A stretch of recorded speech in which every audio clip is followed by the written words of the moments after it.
understood the business objective. It needs to be achieved. Here, you got to ask me for the resources to achieve it, and that's about it. Right? It was wonderful having that kind of executive level talent available. I only previously had that from other co-founders. And then second, it really is about the staffing decisions and your budget that really made the decision for me. Being able to, for a few $1,000s each month, have that senior level talent, and then not have them expect ownership on my cap table, which I valued, and also not expect the traditional benefits of full-time W-2 employment. Just those two simple things allowed a lot of flexibility and allowed me to make decisions without being as worried at night. So from the bottom of my heart, thank you, Megan, for making that option available. And I'll turn it over to you. That sounds great. Thank you, Iron and Ash. We so appreciate it. We're excited to be with you. So thank you all for taking time to talk with us today about fractional support. As Iron and Ash shared, my name is Megan. Margaret and I will share a bit more about ourselves and our work in the coming deck. But first, our goal today is to really give you a deeper understanding of how executive fractional support can be strategic and beneficial to EdTech companies, how it looks really different from various stages of growth, or each stage of growth along the way, and then to also give you some insights and best practices that can be tailored to your specific org.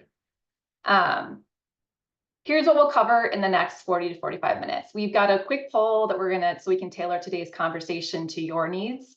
I'll share a little bit about vChief then and the work that we do in the fractional support space. And then our vChief consultant and subject expert, Margaret, will share more about why orgs turn to fractional support. She'll share case studies of what her work has looked like at various EdTech companies so that we can give you some real life examples of what's possible with fractional executive support, and again, how it can look different. We'll then discuss what fractional support may look like for startups at each stage and share best practices so that you have a great relationship with any fractional talent. We want this to feel conversational and useful to you. So we'll leave lots of time at the end to answer any questions you might have, but you are very, very welcome to put questions in the chat along the way, and we'll weave them in the conversation. So as shared, I'm the partnerships manager at vChief currently. My background is in education, healthcare, and learning differences. But beyond my partnerships work, I also provide consultations for founders and leaders at vChief. One of the primary goals in our consults is to listen really deeply to founders' pain points and then help them turn those into opportunities and solutions that are tailored. So before we dig in, we want to kick off with a short poll so that we can hear and incorporate some of the pain points that you all are facing as EdTech founders and leaders in our conversation today. All right, there's a poll that should have popped up on your screen for you. You can choose as many that apply to you. So again, thinking about what are those pain points, what are those opportunities that you're currently facing?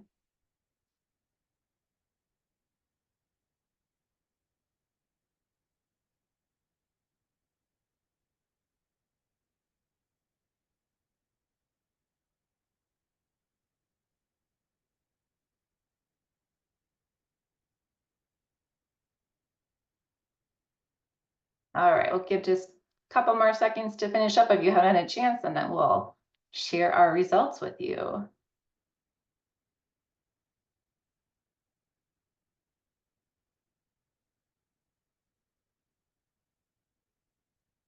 All right, hopefully you can see these results on your end. So it looks like we have 8% thinking about capacity, 33% thinking about finding the right expertise.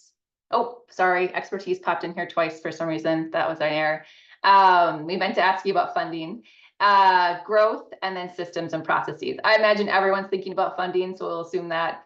But helpful for us to know that systems and processes and finding the right expertise are especially on folks' mind. That gives us good insights as we kind of go into our conversation, so thank you so much. So let me share a little bit of context around vChief and what makes us positioned to speak on fractional leadership. We've been providing fractional interim executive talent for the past 8 years. We work with organizations to help identify and fill critical gaps, as Ash mentioned. So commonly when leaders need capacity, when they're looking to keep their headcounts lean and nimble, and during focused periods of growth, especially. So with our founder's background in education from inception, vChief has worked across the education industry. This includes working with EdTech orgs, and thus we have a strong talent pool of folks with deep EdTech experience. We also work heavily with schools, with charter schools, and nonprofits such as Teach for America. In case you have to hop off early today, just a quick shout out that we're proud to partner with StartEd to offer you 5 free hours of vChief support to anyone joining this call now or watching after. I'll share more at the end of how to tap into that benefit if you're interested. As mentioned, we work with a variety of EdTech orgs, each at various stages and with unique needs in fractional executive support. Here's a few examples. We also work directly with investors and VC firms, such as Camelback Ventures listed here. Investors and VCs often bring us in to support the companies that they've invested in, though we've also supported the VCs directly as well. So the roles we really specialize in are Associate Chief of Staff, COO, CFO, HR Business Partner, and EOS Integrator. The Chief of Staff role is probably that most tailored role, both to the specific org and the individual leader, and thus it looks really different, the scope from leader to leader, but it almost always is providing that like strategic, that right-hand support to a founder or a CEO. And lastly, because our talent pool is deep, we also often support roles that aren't listed here. So many of our chief of staffs and COOs are pulled in to support fundraising or partnership strategy, marketing and business development strategy, program development, mergers and acquisitions. You'll hear a few examples from Margaret in ways that she's been a chief of staff, but really doing work outside of that role too. And then lastly, startup founders are often curious about our own startup story ourselves. So vChief was launched in 2016 by our founder, Maddie Niebauer. In her first year, you can see that she served 10 clients and she brought on 14 consultants, essentially staffing up as client opportunities came along. At that time, Maddie was overseeing the whole breadth of our work, from hiring to business development to talent matching. As you can see over the years, our work has expanded significantly to hundreds of clients and a talent pool of more than 400 consultants. But that said, we've been right where you are now, and we've learned a lot over the past 8 years of growth, and we continue to learn. One thing I want to emphasize is that relevant to our conversation today is that a lot of our growth was possible in part to heavily utilizing fractional support ourselves then and still now. Some of the lessons that we've learned is, as a founder and a leader, we know it's critical to stop doing all of that execution work as soon as possible so that you can really live at that visionary and that strategic level. We've all heard many times the working on your business rather than in it. At the same time, you want to avoid staffing up too quickly and then putting yourself in a position of having to lay folks off if things don't go as planned. Fractional support is a critical way to ensure that you have the talent you need to eliminate some bottlenecks, to drive strategy forward, to build out systems and processes without committing to a structure that won't grow nimbly with your company. The other thing I'd like to highlight in the lessons we learned is that grounding our company's culture and policies and our values has not only been a good practice for us, for our mental and emotional well-being, but it's also been a really savvy and successful talent attraction and retention strategy for us. At vChief, 2 of our core values are balance and belonging. We put those into action in a few ways. We have a 4-day work week. We essentially work when it works for you in your role. We allow our staff to set their own schedules. We offer unlimited PTO. Policies like this and a culture of high trust and high accountability and autonomy mean that we've been able to attract and retain a really diverse and high qualified, often overqualified team. At the moment, no one on our team has been with us for less than a year, and those least tenured were the first in their roles. So we always think about recommending establishing really early on ways in which you want to hope your values will inform the culture of your company and make choices that foster that. So as we continue in today's conversation, I'm excited to pass this over to our subject expert, Margaret. Margaret has an impressive EdTech industry background and has been one of our vChief Fractional Chief of Staffs. I'll let her introduce herself and walk you through our next few topics. Thank you. So it's wonderful to be here with all of you. Hello from Minneapolis, Minnesota, if any of you are Midwest based. So again, my name is Margaret Jakes Leslie, and I've been working in fractional roles since 2021 and with vChief since 2022. And really, when I look back at my career and look back at my work, I always describe myself as higher ed adjacent. So what this really has looked like is working with and at organizations that are directly influencing student success, whether that's sales and product development at large multinational content publishers and content providers, to EdTech startups. I was the third hire at a mobile nudging platform called Persistence Plus. So really in terms of sector expertise, and I'm calling this out because this is something to think about when you think about bringing fractional leaders on, is how their sector expertise aligns. I have been able to see education really from a wide variety of perspectives and engaged with the education sector over the course of 20 years. The other thing that I would just name, both in terms of my background and as a best practice for you, is to think about skill sets. So I am really deeply steeped in partnership development, client success management, and product management. So that has spanned managing a $13 million P&L to really building systems from scratch and thinking creatively about how to do so. And I'll walk you through in a couple of minutes some examples, so you have some real tangible examples of what some of my work has looked like and how you can think about fractional support within your organization. So I do want to share a little bit more about why fractional support. And I would go back here to thinking about some of the pieces that Ash shared already around the opportunity to bring in savvy talent with deep expertise at a fraction of the cost that you might otherwise have to pay out. So really what we know as fractional talent, what I know both from prior FTE roles to fractional talent roles, is that the support that you need now may be different from the support that you need 6 months from now to a year from now. What I also know is that it's extremely difficult for founders, for direct CPOs and CMOs to actually hire in the level of talent that they need to have in order to make change quickly. So we do see that 84% of companies hiring fractional support do so to access specialized skills. So really consistent with part of what you shared already via the poll about finding the right expertise. So just really want to affirm that a lot of organizations are seeing the same issues you're seeing about struggling with finding the right skill set and being able to afford the right skill set.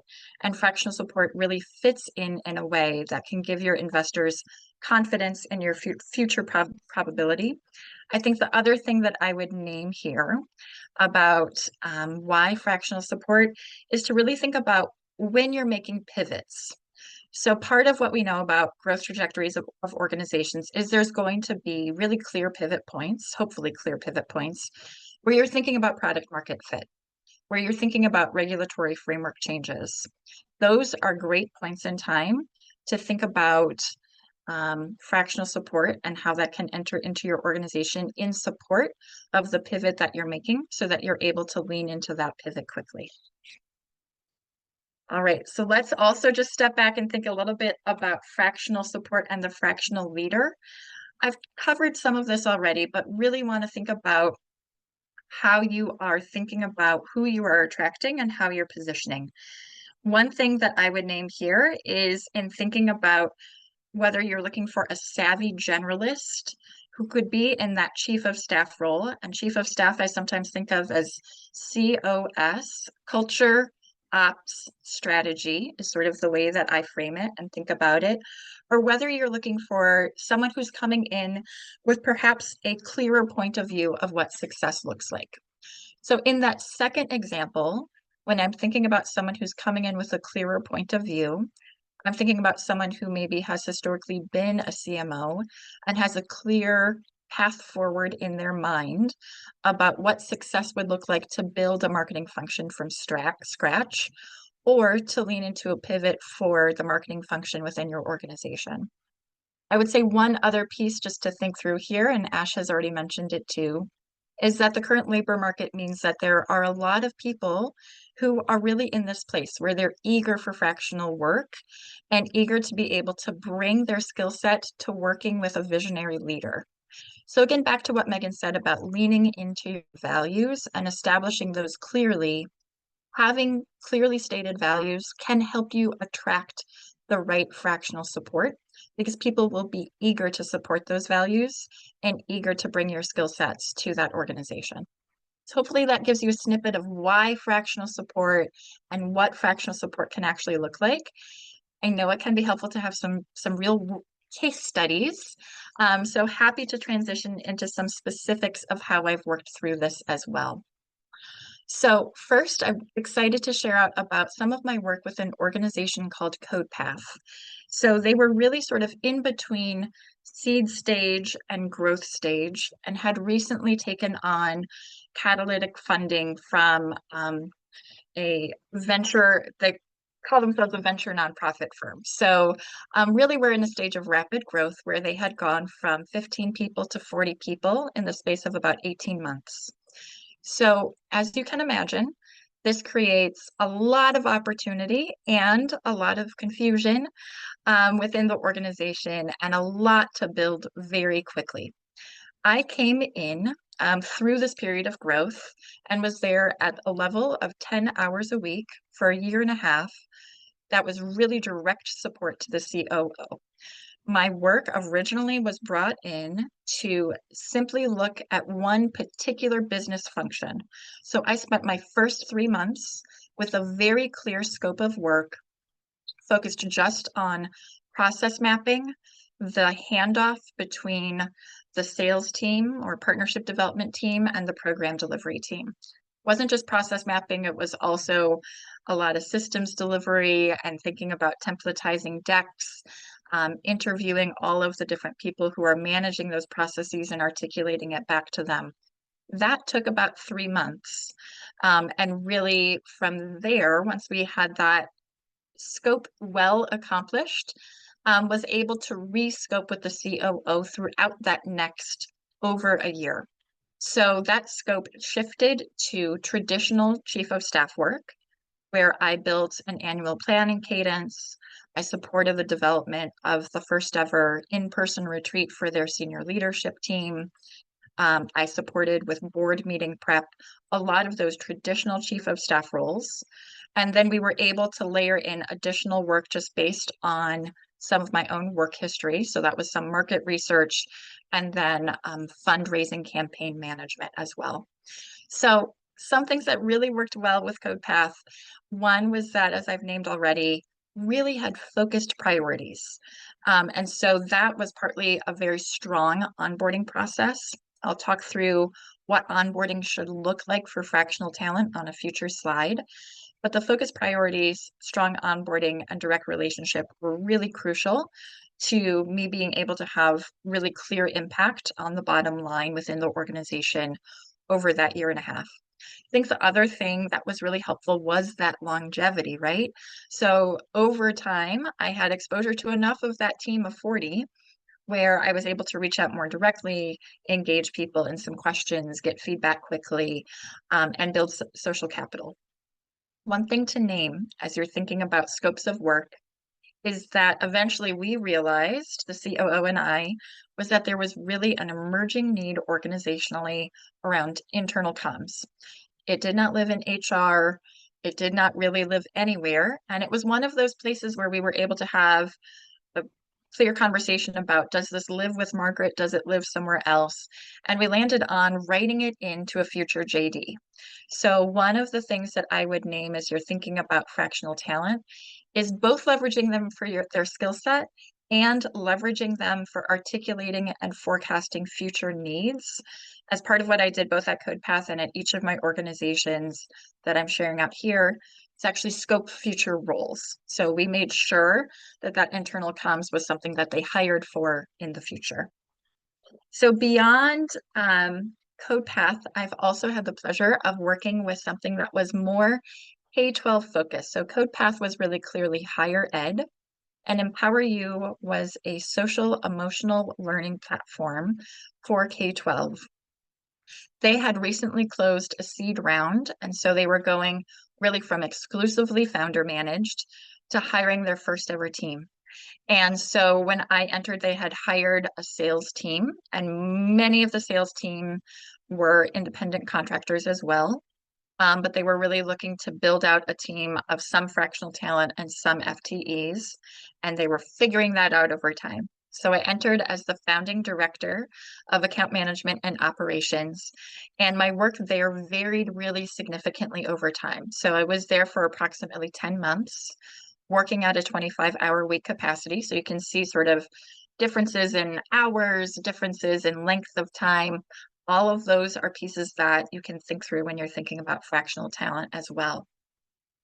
Some things that were a struggle within this particular construct is that the scope changed so frequently that eventually we got to a place organizationally where everyone was solving the same problems instead of differentiating who was solving which problems. And so essentially this led to a lot of struggle in trying to figure out how we were building a customer support function, because historically we were going from a place where the founder, and this again is sort of founder management, the founder was going from a place of knowing absolutely every single type of support that was being implemented and offered to our districts to having to step back slightly. And so I think naming that that is part of the process and putting yourself and being very realistic with yourself of what that process can look like was really important for this particular role. I think the other thing that I do want to name, just that I named in CodePath as well, is that because I was coming in at a fractional level and I was not part of the founding team, I was able to see clear business needs in a different way than the founders themselves. So this allowed me, once I was leaving the organization, to take that 25 hours a week, build it out into 2 entire FTE roles, and that's what they hired for. So I was able to use my time to do some of that needs assessment in order to scope future roles, and they were able to use those future roles to build out their future team. I would just say another piece that was a struggle that you may have too is that in education, sometimes we have so much eagerness about education that the actual tactical pieces around managing tech can feel new to people. And so finding people in your world who have more of that technical background can be important too. All right, finally, so we've talked through CodePath and higher ed and sort of true chief of staff work to empower you and more of that foundational post-seed round work. And I'm excited to share a little bit about a different organization called Technovation, where again, a third different type of construct here, where I was full-time for 6 months with the possibility of extension with a very, very clear scope of work. So this was a place where we really aligned just on partnership development. And I was exclusively focused on doubling their this is a global organization that supports a girls' tech entrepreneurship curriculum and tech entrepreneurship pitch competition, and was really looking to build US-based partnerships. So I was able to have a very clear scope of work and goals and to build the infrastructure accordingly. I think one thing that can be a surprise for some fractional talent if they're coming in exclusively from large organizations is if you have 4 people or 5 people or even 12 people, sort of the resource differences can feel really significant. The resource shift can feel very significant. So I think it's important to vet people for that. I really was able to bring a spirit of scrappiness and savviness and say, okay, we're celebrating Infrastructure Week this week. And the way we're celebrating Infrastructure Week at Technovation is by building a Better Streaks platform. Next week, we're building collateral. This week, we're building reporting. So having someone who's able to see the needs, articulate the needs, and be very scrappy about how to build into those can be really crucial.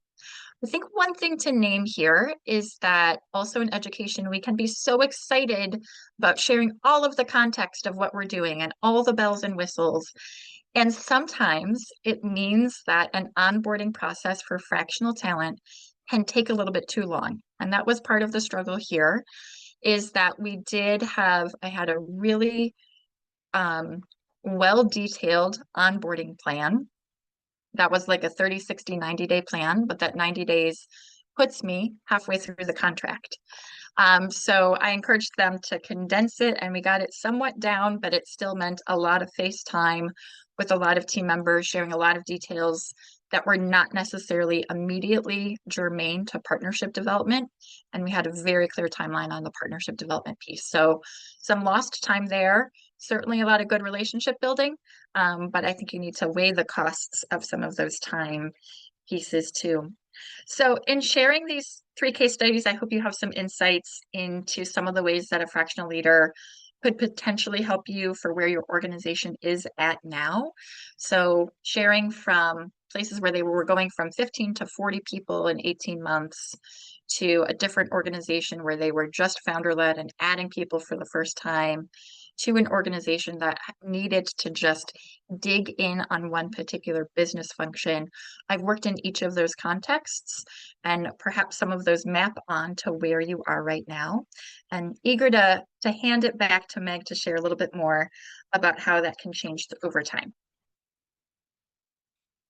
Thank you so much, Margaret. It's so helpful to hear specific examples. Let's talk about additional ways that fractional talent support can support at each stage of the startup journey. So thinking about those 3 different stages that Margaret highlighted, that seed and early stage, that growth stage, and that late stage. So for seed and early stage, as we've said, we recommend really looking for that scrappy generalist, that first draft person. You want that utility person who can really learn your leadership style and preferences quickly. They can identify opportunities to take things off of your plate.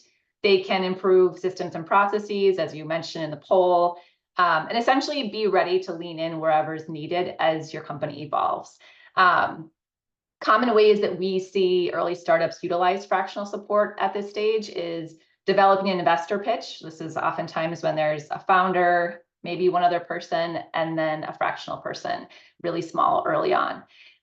Laying that groundwork for operational processes. So that could look like vetting and selecting platforms like CRMs or finance tools, or like process mapping, as Margaret did with CodePass product team. Conducting market research, supporting product development, really assessing and executing on options for funding, doing headcount planning and initial hiring. And then other examples developed that kind of were interspersed in the case studies was developing an annual planning cadence, managing surveys, planning for a first ever senior leadership team retreat. Those are all common things we've seen. So again, focusing on someone whose zone of genius is different than yours is really valuable here. Their skills and expertise round yours out, so they can give you that fresh perspective and skill set is helpful.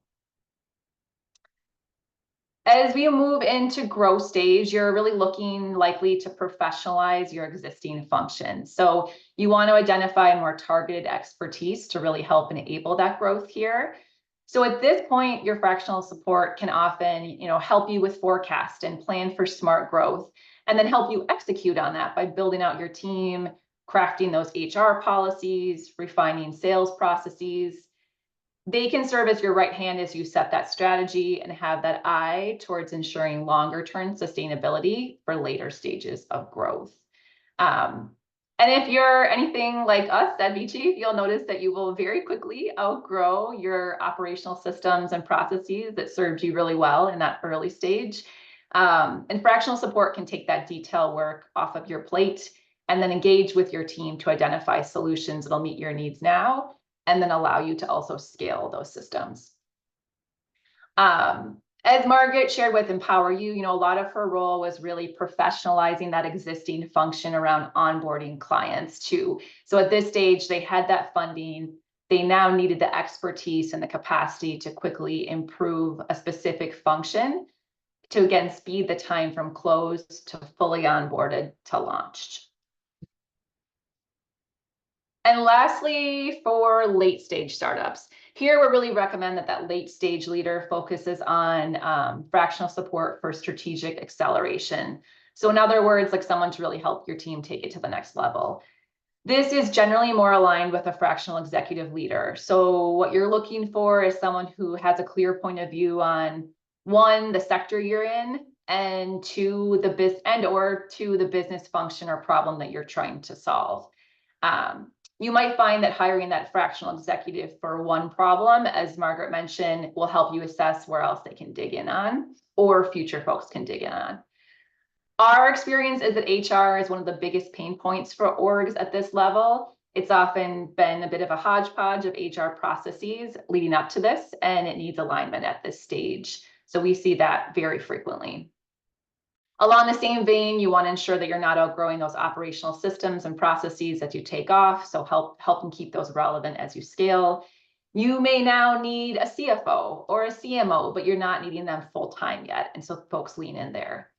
And another way we frequently see throughout all the stages, but even more deeply here, is really utilizing your fractional support to help leaders grow their public presence and really establish themselves as a thought leader in the industry, getting kind of out of their business and getting out there, pulling in the right fractionals talent who has a background in marketing and communications.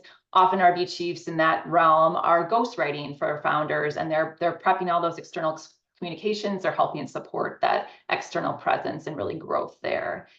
And then lastly, fractional leaders are often leading new products or strategic initiatives, expansion opportunities, M&A opportunities, etc.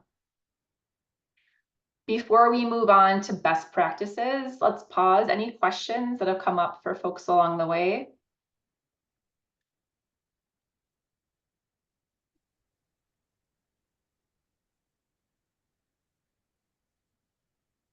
If any of you have questions, you can feel free to speak up. And if you want to wait in line, you can just raise a hand. Cool. I think I see Ruben first. You go ahead, Claire. You had your hand up. Okay. Hi, it's great to meet you. My name's Claire, and I'm a founder in this situation, but I'm also, I play a fractional CMO role in my day job. But my question is that it's wonderful to learn about your firm. This is a little bit for Ash and for you. So I was recently talking to a founder who has been going to a lot of VC meetings, et cetera, and he mentioned to me and my founding partner that VCs really want to see that one of your founding partners is a technical founder. My partner and I are not. We're certainly wanting to use fractionals, absolutely, as we build out and grow our business. But Ash, I'm just wondering, or you folks, is there truth to that? Is it the case that you have to have a technical founder on your team versus one of the founders is hired, or a fractional that's helping with you with the business? Megan, Margaret, do you want me to go first? Sure. Sure. Claire, I feel like a modern day VC should know that fractional talent is a fair creative solution to the talent problems that every founder has. That's not every VC, right? So there's a little bit of a filter you might have to place on the progressiveness and the informedness of who's investing in you. However, if they are progressive and informed, I believe they will take that and say, great, you figured out a way to balance compensation that doesn't expend your resources. By the way, that's a great trait to have in a founder, to have creativity that reduces the risk I take as an investor. So that's what I hope for you. I think there's some investors who will say, yeah, you know what, I want to see a co-founder technical with 20% ownership rather than being able to balance compensation and some lower ownership. Okay, thank you. Does that answer your question? Yes, thank you. And certainly the founder you brought in yesterday mentioned very specifically that she was not a technical founder and she had to bring on someone. So it sounded like it is, it differs depending on the situation, right? Yeah, I think the thing that I'll add is any kind of contractual agreement is temporary by definition, right? So if things go well, you have the option to ramp that up. By the way, things go well could be, hey, VC, why don't you invest in me? Right? And then you have the resources to actually employ them. So get the VC to solve that problem for you. You've already done the creative groundwork. Great, thank you.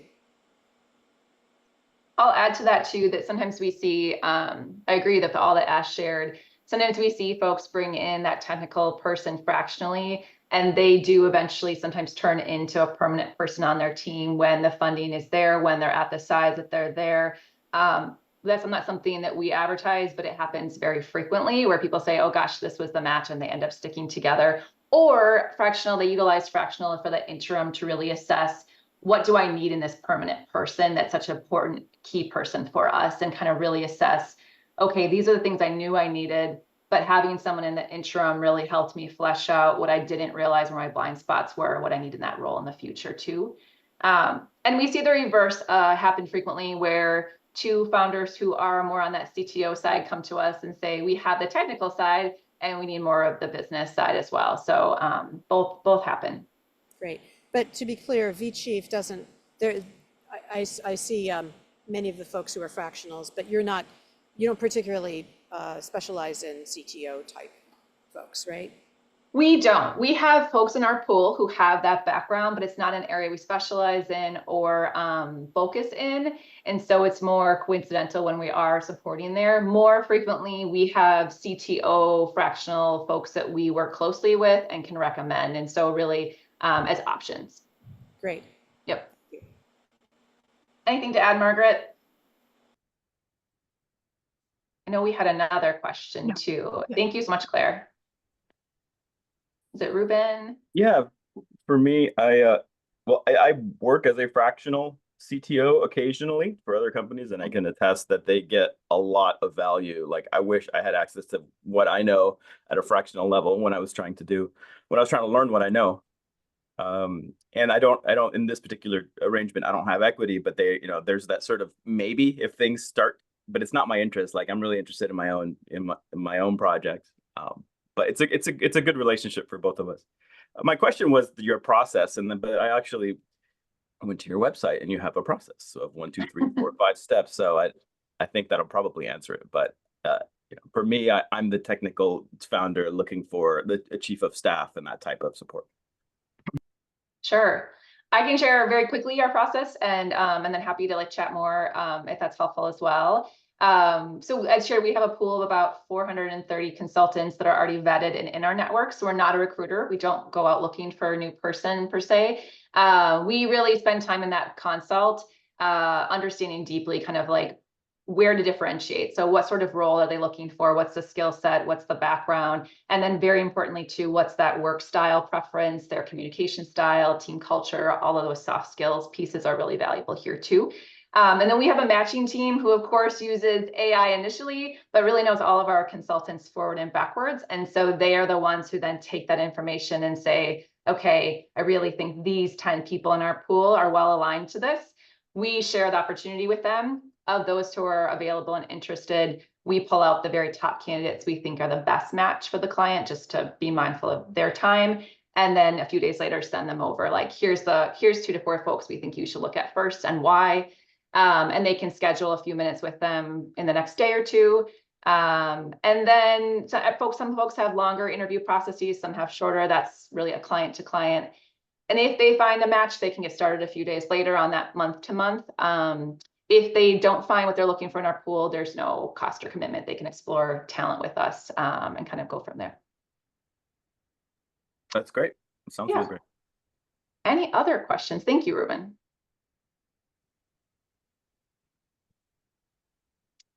All right.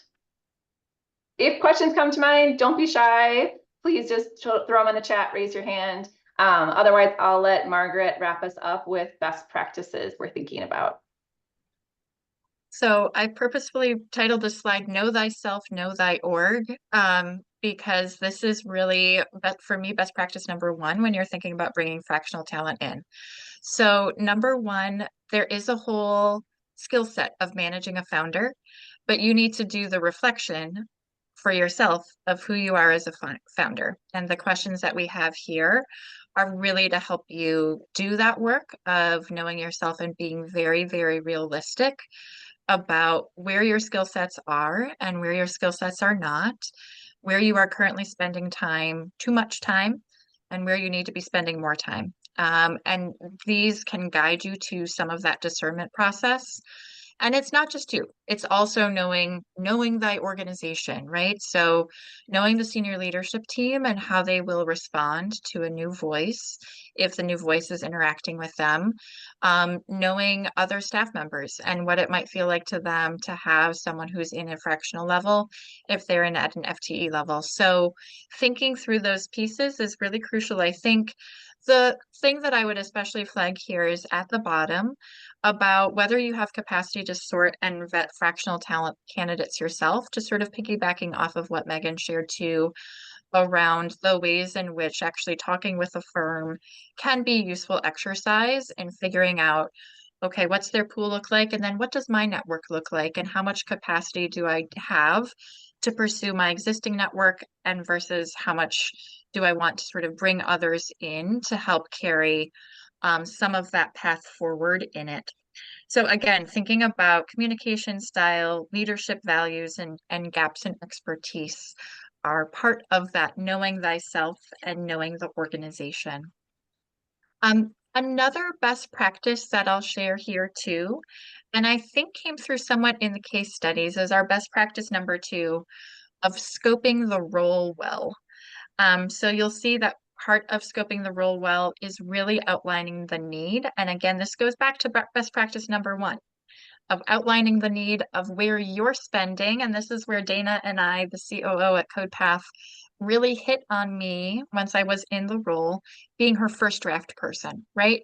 So she knew herself well enough to say, listen, a lot of times I know what the business needs, but I'm spending so much time putting out fires that I'm not able to put the first draft together of the annual plan and cadence. I can refine what you do, but I need someone to take that first draft. So she was able to outline that need and articulate it to me clearly, which meant I was able to plug in very quickly and support in that particular way. So again, defining success is another big part of scoping that role well. And then this is where I would really think about what the outcomes look like. So what does success look like? And what are the metrics that you can hold a fractional leader accountable to? This is really crucial, just to back to what Ash was sharing and Claire's question too. If you're in some of those conversations where you need to be able to articulate why you brought this person in, having those metrics is really important for accountability in that relationship, but then external accountability for you as well. Okay, that all leads into, you've done the work of knowing yourself, you've done the work of knowing the organization, you've outlined the need, you've defined what success looks like. All of that leads into developing a scope of work. So this is where, again, I'm going to lean back on that CodePath example because it was a really sort of successful use, I think, of fractional talent for them, where we outlined one given work stream. That was my initial work stream. And from there, we built out additional work streams. And honestly, the amount of transparency we had about my scope was really, really high. So I was sharing in our one-on-ones each week the percentage of time that I spent. And because I was working just 10 hours a week, it was very easy to track how much time I was spending on various work streams and where I had capacity to add something in as well. Eventually, we were able to build that into my supporting Dana and reflecting back to her what she was spending time on. Which is sort of a traditional use of a chief of staff to help them understand how you're using your time and how you can leverage your own time more strategically. So we've talked through knowing yourself, scoping. I do want to share out too, having been in those fractional roles and what setting them up for success really looks like. So part of what you've heard come through in my case studies is this whole issue around clear communication. Having ideally a weekly one-on-one, this can be 20 minutes, it can be 30 minutes, it can be much longer than that. But that is really crucial in order to just have a clear form of communication back and forth. Of course, honestly, it's a best practice, and so hopefully someone will push you into this, of just having a templatized format by which you're using your time and having an agenda for that time. Again, I was frequently reporting on hours and how those hours were used, so that I could say, okay, we're halfway through the month. I have spent this many hours on this. I'm forecasting that this is where the remainder of my time will be. Eventually, it got to enough of a place where they sort of said, we don't really need that update. We know that you're doing the things that we need you to do. But again, that's because I'd been there for enough months that we were at that trust level too. So clear communication can be really crucial in that. And as you're setting them up for success, figuring out who to introduce them to. So prioritizing introductions is really crucial too. And again, as I shared in one of the case studies, just being thoughtful about introductions that are the right ones, that are facilitating their next steps without overburdening as well. And finally, I'm going to move through quickly, just in the interest of time, of learning to let go. So this is super hard for founders, but figuring out which strategic responsibilities that you can let go of, and having, even sometimes people will have a ritual or a process of this, of like, you know, if it's virtual, like you have some sort of celebration where you're passing a baton, however you want to recognize it, so that it feels like a complete handoff in your mind, can be very helpful in just recognizing it as a transition. So it doesn't feel hodgepodge, like, thought you were doing that. Am I still taking point on that? Having that clear moment in time in which you are articulating the transition and the person is on the receiving end of that transition is really crucial, so that you can have a strong feeling that you have let go. I'm going to turn it back over to Megan for takeaways, but also welcome questions as we're sharing out some of these best practices and takeaways as well. Sounds great. I'll quickly share takeaways and wrap up, and then so we can have a few more minutes for questions too. Yeah, so takeaways, essentially just like thinking about fractional support for that capacity and that expertise at a cost that's sustainable as you're growing. Thinking about fractional talent at each stage of growth and how it really can be utilized in a different way at each stage. And then thinking about creating those structures and the support on the front end, so that you get that ROI out of your fractional engagement with that leader, those best practices that Margaret talked about. And then lastly, yeah, we'll open up for questions. I'll quickly say that anyone, as you mentioned before, anyone who's on this call, if you have interest in chatting further, don't hesitate to reach out. We'll put our booking link in the chat for you if interested. Happy to brainstorm whether or not you're interested in vChief services, but just enjoy talking about fractional support with education folks. You can reach out to me with questions as well. My email's here, happy to chat. And if you'll be at EdTech Week, please say hello. I'd love to meet you in person as well. So let's open up to any questions. I would encourage asking the questions here. I can send everybody here the link to book a time with them, so you don't have to worry. I'll give you all the follow-up contact details. But in just the remaining few minutes, anybody here welcome to ask any questions they might have. I have a question. Sorry, I didn't use the hand raise feature, but how do you know in the life of your startup, which fractional role takes precedence over another? And just to give you like an example, we have like a product that's built out, and now we want to focus on sales and marketing. However, I'm learning that there are multiple things that I need in order to reach like this next phase of the company. So looking at maybe bringing on like a fractional head of sales versus like a fractional marketing person is sort of like the tough spot that I'm in. So what questions should I ask myself and my COO to determine which fractional role to fill?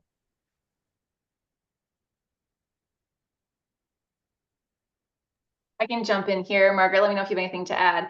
Yeah, so in this situation, oftentimes in that needs assessment, what we're talking about is finding someone who is a strong generalist, but also has the technical skills and background for those areas you're thinking about most deeply. So that sales and marketing piece.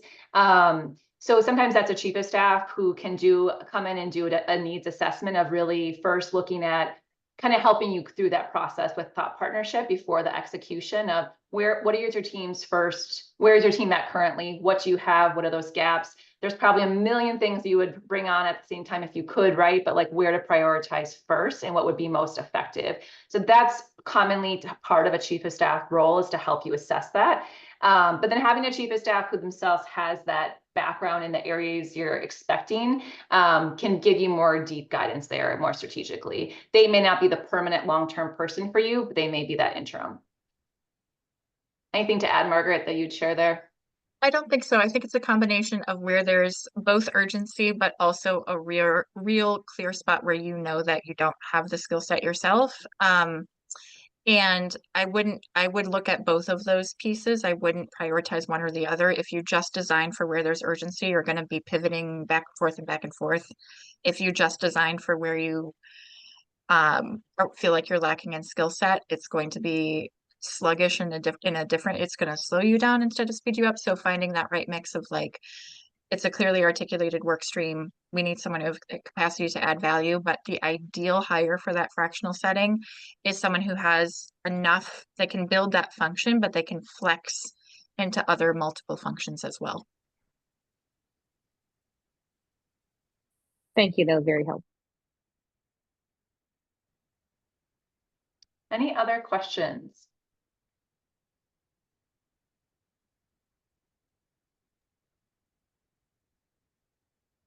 All right. Well, thank you so much for your time, everyone. Don't hesitate to reach out if we can help you brainstorm as you're kind of chewing on things. Happy to do so. Thank you, Ash. Thank you, Iron. We're so appreciative to be here with the StartEd community, and all the hard work that you guys are doing in education is incredible and inspiring. So thanks for your time. We appreciate it. And thanks to you for that, vChief. All right. Bye. Thanks. Bye now. Thank you.